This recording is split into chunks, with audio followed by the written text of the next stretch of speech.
कहते हैं कि कुछ दरवाजे कभी नहीं खोलने चाहिए और कुछ राज कभी नहीं जानने चाहिए, लेकिन इंसान का मन वो जिज्ञासा ही तो है जो उसे तबाही की ओर ले जाती है। उस रात बाहर तूफान जैसा मंजर था। खिड़कियां जोर जोर से टकरा रही थी। पूरा घर गहरी नींद में डूबा था, सिवाय मेरे। मैं अपने कमरे के बिस्तर पर लेटी थी, पर मेरी नजरें सामने वाले उस पुराने स्टोर रूम के दरवाजे पर टिकी थी। वही दरवाज़ा जिसे पापा ने पिछले 10 सालों से ताला लगा कर रखा था और सख्त हिदायत दी थी, अदिति, चाहे कुछ भी हो जाए उस कमरे के पास मत जाना, धीमी आवाज में। लेकिन उस रात उस दरवाजे के पीछे से कोई मुझे पुकार रहा था, एक फुसफुसाहट जो मेरे नाम को किसी पुरानी याद की तरह दोहरा रही थी। मैंने हिम्मत जुटाई, हाथ में टॉर्च ली और दबे पांव उस गलियारे की तरफ बढ़ी। जैसे जैसे मैं दरवाजे के करीब पहुंच रही थी, गलियारे की ठंडी हवा मेरे जिस्म में सुइयां चुभो रही थी। ताला पुराना था, जंग लगा हुआ, लेकिन जैसे ही मैंने हाथ लगाया वो खुद ब खुद खुल गया, हैरानी से, जैसे वो मेरा ही इंतजार कर रहा था। दरवाज़ा खोलते ही एक अजीब सी गंध आई, पुरानी किताबों, धूल और किसी बहुत पुरानी चीज़ के जलने की गंध। अंदर का नज़ारा देखकर मेरी चीख हलक में ही फंस गई। स्टोर रूम खाली नहीं था, दीवारों पर अजीब अजीब निशान बने थे, जैसे किसी ने अपने नाखूनों से उन्हें खुरचा हो। कमरे के बीचों बीच एक पुरानी लकड़ी की कुर्सी रखी थी जो धीरे धीरे हिल रही थी, चर चर, जबकि खिड़की बंद थी और हवा का कोई नामो निशान नहीं था। मेरी टॉर्च की रोशनी कोने में पड़ी एक संदूक पर पड़ी।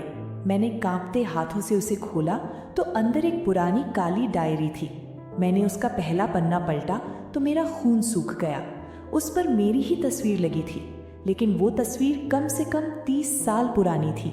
उस तस्वीर के नीचे लिखा था, इसे वापस आना ही होगा, वरना ये सिलसिला कभी खत्म नहीं होगा। तभी अचानक कमरे का तापमान गिर गया।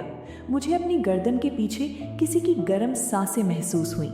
मैंने पीछे मुड़कर देखा तो वहां कोई नहीं था, बस मेरा साया दीवार पर लंबा होता जा रहा था।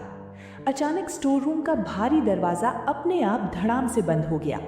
मैंने भागकर उसे खोलने की कोशिश की, पर वो बाहर से किसी ने बंद कर दिया था। मैं अंदर कैद हो चुकी थी।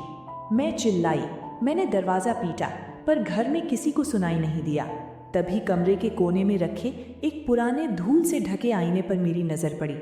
आईने के ऊपर जमी धूल अपने आप साफ होने लगी, जैसे कोई अदृश्य हाथ उसे पोंछ रहा हो। आईने के अंदर जो दिखा उसने मेरे होश उड़ा दिए।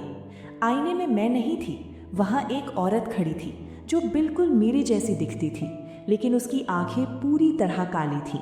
उसने अपनी उंगली अपने होठों पर रखी और धीमी आवाज़ में बोली, 10 साल पहले भी तुमने यही गलती की थी अदिति, क्या तुम्हें याद नहीं? अचानक मुझे सब याद आने लगा। वो कमरा, वो चीखें, वो आग, वो मैं ही थी जिसने 10 साल पहले इस कमरे में अपने ही हमशक्ल को देखा था और डर के मारे घर छोड़ दिया था। लेकिन घर वालों ने मुझे बताया था कि मैं बीमार थी, ये मेरा वहम था। पर आज वो वहम हकीकत बनकर मेरे सामने खड़ा था। वो साया आईने से बाहर निकलने लगा। उसकी काली उंगलियां आईने के कांच को चीरकर बाहर आ रही थी। मैं पागलों की तरह दरवाज़ा पीटने लगी। अचानक दरवाज़ा खुला और सामने मेरे पापा खड़े थे।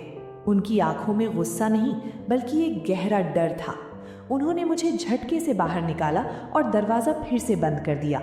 उन्होंने कहा, अदिति, मैंने कहा था ना कि उस दरवाजे को मत खोलना। इस घर की औरतें कभी बूढ़ी नहीं होती, क्योंकि वो उस कमरे में अपना साया छोड़ देती हैं, दबी हुई आवाज़ में। उस रात मुझे पता चला कि मेरा पूरा परिवार एक श्राप को जी रहा है। आज मैं जो हूँ वो शायद कल नहीं रहूँगी अगर मैंने फिर से उस दरवाजे की तरफ देखा। आज मैं उस घर से बहुत दूर हूँ, लेकिन हर रात जब मैं सोती हूँ मुझे अपने बेडरूम के दरवाजे के पीछे वही चर चर की आवाज़ सुनाई देती है। मुझे डर लगता है कि कहीं वो साया मेरे साथ ही तो नहीं आ गया। दोस्तों, अगर आपके घर में भी कोई ऐसा कोना या दरवाज़ा है जिसे कभी खोला नहीं गया, तो मेरी मानिए, उसे बंद ही रहने दीजिए। कुछ सच जानने से बेहतर है कि आप अनजान रहें। क्या आप भी किसी ऐसे रहस्यमयी अनुभव से गुजरे हैं? कमेंट में अपनी कहानी साझा करें। अगर ये कहानी सुनकर आपके रोंगटे खड़े हो गए हों तो वीडियो को लाइक और चैनल को सब्सक्राइब करना बिल्कुल ना भूलें। मिलते हैं अगली खौफनाक कहानी में।